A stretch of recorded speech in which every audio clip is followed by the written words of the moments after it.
Les Lakers viennent de réaliser un exploit qu'ils n'avaient plus accompli depuis 8 matchs. Battre Denver sur leur propre terrain. Et ce n'est pas tout. Nikola Jokic était méconnaissable pendant que LeBron et Luka ont pris le contrôle du match. On va tout analyser ensemble. C'est parti. Bienvenue chez Sœur Jovi. Ici, on analyse l'actualité NBA avec passion et précision. Si tu veux du contenu régulier sur la NBA ou le foot européen, n'hésite pas à t'abonner et à activer la cloche pour ne rien manquer. Je vais vous expliquer pourquoi ce match était important pour les Lakers. Jusqu'à présent, Denver était la bête noire des Lakers, avec 8 victoires consécutives contre eux. Mais cette fois, les hommes de DJ Redick ont trouvé la clé pour s'imposer. Là, on va parler de la performance des Lakers.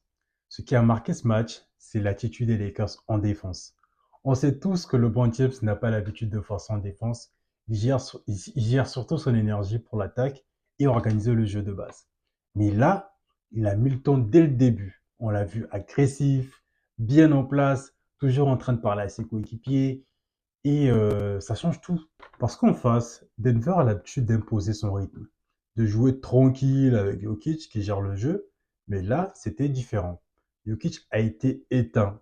Seulement 7 tirs tentés pour 28% de réussite. C'est son pire match en carrière face aux Lakers.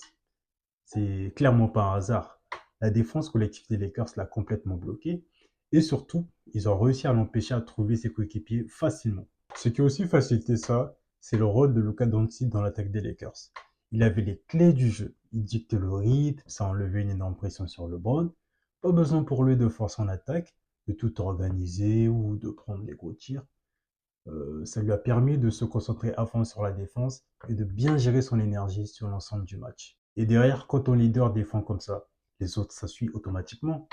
Austin Reeves comme Rui Hachimura ont été incroyables offensivement. Tous les deux ont marqué plus de 20 points. Lucas a dépassé la barre des 30 pour la première fois avec les Lakers. Et LeBron termine avec 25 points, en plus de son boulot défensif. Une vraie performance collective.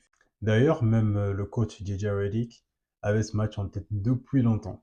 Il a avoué qu'il n'a pas dormi pendant 2 jours, qu'il étudiait tout ce que Denver faisait pour trouver la clé pour pouvoir les battre. On a senti que cette victoire, il la voulait vraiment. Et ça s'est vu dans la manière dont les Lakers ont joué parce que c'était inédit la défense qui s'en sortit face à Jokic. Pour conclure, les Lakers ont enfin battu Denver et ont réussi à étouffer Nikola Jokic.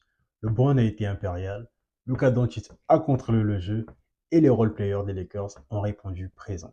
Dites-moi en commentaire, est-ce que vous pensez que les Lakers peuvent enchaîner sur une grosse série de victoires? Et si vous surtout vous avez aimé l'analyse, pensez à liker et à vous abonner, donner un peu de la force. Et on se retrouve très vite pour les prochaines vidéos. À bientôt!